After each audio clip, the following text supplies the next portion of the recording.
नमस्कार, मैं हूँ डॉक्टर प्रणीता। श्री विश्वंभर आयुर्वेदा में आप सभी का स्वागत है। आज हम झाइया मतलब मेलाज्मा, पिगमेंटेशन, डार्क स्पॉट इसके बारे में जानकारी लेंगे।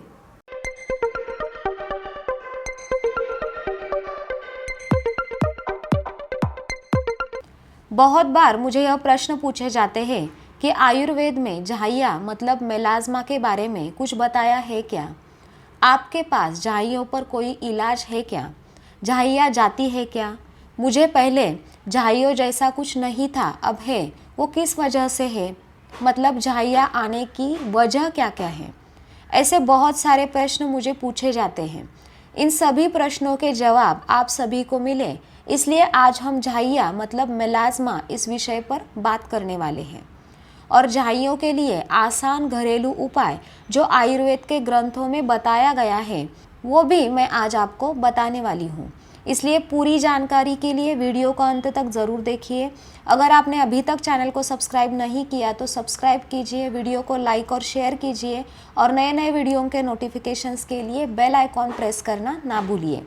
हाँ, यही वीडियो अगर आपको मराठी में देखनी हो तो श्री विश्वंभर आयुर्वेदा मराठी ये चैनल अवश्य देखिए। आयुर्वेद में झाइयों का वर्णन किया है क्या? तो हाँ, झाइयों का वर्णन आयुर्वेदा के शूद्र रोग अध्याय में किया गया है। इस शूद्र रोग अध्याय में कुल 36 रोगों का वर्णन किया गया है और इन 36 रोगों में से ही व्यंग मतलब झाइया मतलब वांग, इन हर एक रोगों का पूरा वर्णन ग्रंथकारों ने इस अध्याय में किया है। अब शूद्र रोग, इसमें शूद्र मतलब क्या? तो क्षुद्र मतलब छोटा, ऐसा इसका अर्थ होता है। यहाँ पर बताने वाली बात यह है कि जो छोटी मोटी तकलीफें या बीमारियाँ होती है इन सब का एक साथ वर्णन ग्रंथकारों ने इस शूद्र रोग अध्याय में किया है। यहाँ पर आपको समझ आएगा कि जो आपका अगला प्रश्न रहता है कि झाइया जाती है क्या, तो हाँ, झाइया जाती है, इसलिए ग्रंथकारों ने शूद्र रोग अध्याय में इसका वर्णन किया है। क्योंकि यह कोई बड़ी भयंकर तकलीफ देने वाली बीमारी नहीं है, यह छोटी बीमारी है, क्षुद्र है, ऐसा ग्रंथकारों ने पहले ही बताया है। सिर्फ यह दिखने में अच्छा नहीं दिखता, इसलिए हम हाथ धो के इसके पीछे पड़ जाते हैं। तो अब तक आपको आपके 2 सवालों के जवाब मिल चुके हैं कि झाइयों का वर्णन आयुर्वेद में है और झाइया जाती है। सिर्फ झाइया एक दिन में आपके चेहरे पर दिखना स्टार्ट नहीं होता, इसके लिए कुछ कारण जो लगातार होते रहते हैं, कुछ गलतियां जो हमेशा होती रहती है, इसी वजह से आपके चेहरे पर झाइया धीरे धीरे दिखाई देने लगती है। अब जिस तरह से झाइया धीरे धीरे आती है, झाइया आने में जैसे टाइम लगता है वैसे ही झाइया जाने में भी टाइम लगेगा। सिर्फ जैसे आपसे गलतियां लगातार हुई है वैसे ही उस पर उपाय भी लगातार किए जाने चाहिए। इसके बाद ही झाइयों के दाग धीरे धीरे कम होकर झाइया जाती है। झाइयों को पिगमेंटेशन, मेलाज्मा, डार्क स्पॉट, त्वचा का कालापन, काले धब्बे ऐसा भी कहते हैं। हमारे चेहरे पर, गाल पर, नाक पर, माथे पर झाइयों के दाग ज़्यादा मात्रा में दिखाई देते हैं। कभी कभी दोनों गालों पर, नाक पर काले दाग आकर बहुत बड़ा बटरफ्लाई शेप मार्क दिखाई देता है। इससे तकलीफ तो कुछ नहीं होती, दर्द नहीं होता, खुजली नहीं होती, सिर्फ यह दिखने में अच्छा नहीं दिखता, इसलिए यह जल्दी से जाने के लिए हम इस पर अलग अलग प्रकार की क्रीम लगाते हैं, अलग अलग प्रकार के प्रयोग करते रहते हैं। तो ऐसा बिल्कुल मत कीजिए। हमारी चेहरे की स्किन बहुत सेंसिटिव रहती है, इसलिए सोच समझकर ही ऐसे चीज़ों का प्रयोग करें। अब यह झाइया क्यों आती है, झाइया आने की वजह क्या है, वो देखते हैं।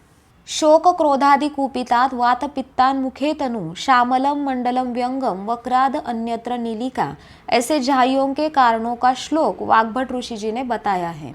इसका अर्थ देखते हैं। अब श्लोक की जो पहली लाइन है, शोक क्रोधादि कुपितात वात पित्तान मुखे तनु, इसका अर्थ देखते हैं। शोक मतलब मन उदास रहना, हमेशा रोते रहना। क्रोध मतलब लगातार गुस्सा करना, चिड़चिड़ापन। तो यह बताने का उद्देश्य यही है कि आपका मन प्रसन्न न रहना, मन का स्वास्थ्य बिगड़ा हुआ रहना। इन सारी वजहों से शरीर में वात और पित्त दोष का प्रकोप होता है। इसके बाद यह दोष श्यामलम मतलब काले रंग के, मंडलम मतलब गोलाकार के दाग बनाते हैं। और यही दाग अगर आपके चेहरे पर आ गए तो उसे हम व्यंग मतलब वांग मतलब झाइया ऐसा कहते हैं।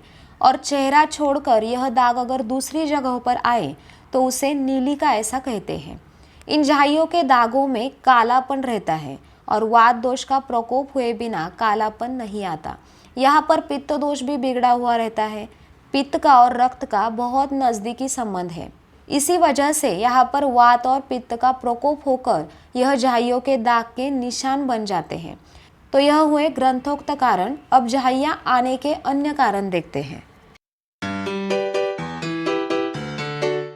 झाइयाँ मोस्टली प्रेगनेंसी, आफ्टर प्रेगनेंसी या फिर मेनोपॉज ऐसे वक्त में स्त्रियों में दिखाई देती हैं, या फिर ओसी पिल्स लेने वाली महिला हो तो इन सब में झाइयाँ आने के चांसेस बहुत ज़्यादा रहते हैं। या फिर थायराइड जैसी अन्य बीमारियों में भी झाइयाँ आने के चांसेस रहते हैं। यहाँ हर एक जगह पर हार्मोनल इम्बैलेंस हुआ होता है और हार्मोनल इम्बैलेंस यह झाइयाँ आने की बहुत बड़ी वजह है। अगर आप धूप में ज़्यादा देर तक घूमते रहते हैं या रसोई घर में ज़्यादा वक्त काम करते हैं, मतलब जो रसोइया होते हैं या फिर भट्टी में काम करने वाले लोग, इनमें झाइयाँ आने के चांसेस बहुत ज़्यादा दिखाई देते हैं, क्योंकि वो गर्मी आपके चेहरे को ज़्यादा मात्रा में लगती रहती है। इसके बाद हेरिडिटरी मतलब आनुवंशिकता, यह भी झाइयाँ आने की बहुत बड़ी वजह है। आप अगर आपके चेहरे की ठीक से केयर नहीं करते तो भी झाइयाँ आ सकती हैं। अगर आपको कोई बीमारी हो और उसकी दवाइयाँ कंटिन्यू आप ले रहे हो तो इन दवाइयों का साइड इफ़ेक्ट होकर भी झाइयाँ आ सकती हैं। या फिर कुछ चीज़ों से एलर्जी हुई हो तो भी झाइयाँ आ सकती हैं। या फिर स्ट्रेस से भी इन झाइयों का कालापन चेहरे पर दिखाई देता है। तो इन जैसी अलग अलग वजहों से झाइयाँ आ सकती है। झाइयों के लिए घर पर कर सकते हैं ऐसा आसान और असरदार उपाय जो आयुर्वेद के ग्रंथ में बताया गया है, वो अब हम देखने वाले हैं। मंजिष्ठा यह वनस्पति बहुत सारे लोगों को पता होगी।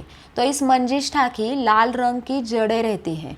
आपको क्या करना है कि एक रबिंग स्टोन या चंदन पाटा जो रहता है उसके ऊपर थोड़ा सा शहद लेकर उसमें यह मंजिष्ठा की जड़ को उगाल कर उसका लेप बनाना है। और वो पतला लेप आपको जहाँ झाइयों के दाग है वहाँ पर लगाना है। और पूरा सूखने से पहले ही यानी कि 15-20 मिनट बाद यह लेप साफ पानी से अच्छे से धो लेना है। यह प्रयोग बार बार करने से यह झाइयों के दाग फीके पड़कर झाइयाँ चली जाती हैं। लेकिन यह प्रयोग जब तक दाग नहीं जाते तब तक करना चाहिए। देखिए, मंजिष्ठा यह वनस्पति वर्ण्यगण में आती है। वर्ण्य मतलब त्वचा का रंग निखारने में मदद करने वाली। पित्त को कम करती है, रक्त को शुद्ध करती है और त्वचा के अलग अलग बीमारियों में मंजिष्ठा के बहुत अच्छे परिणाम दिखाई देते हैं। इसलिए यह प्रयोग लगातार कीजिए और परिणाम मुझे कमेंट करके ज़रूर बताइए। जानकारी अच्छी लगी तो वीडियो को लाइक करें, ज़्यादा से ज़्यादा शेयर करें ताकि ज़रूरतमंद लोगों को इस वीडियो की जानकारी का फ़ायदा हो। चैनल को सब्सक्राइब करें, बेल आइकॉन प्रेस करना ना भूलिए ताकि हमारे नए नए वीडियो के नोटिफिकेशंस आपको मिलते रहे। धन्यवाद।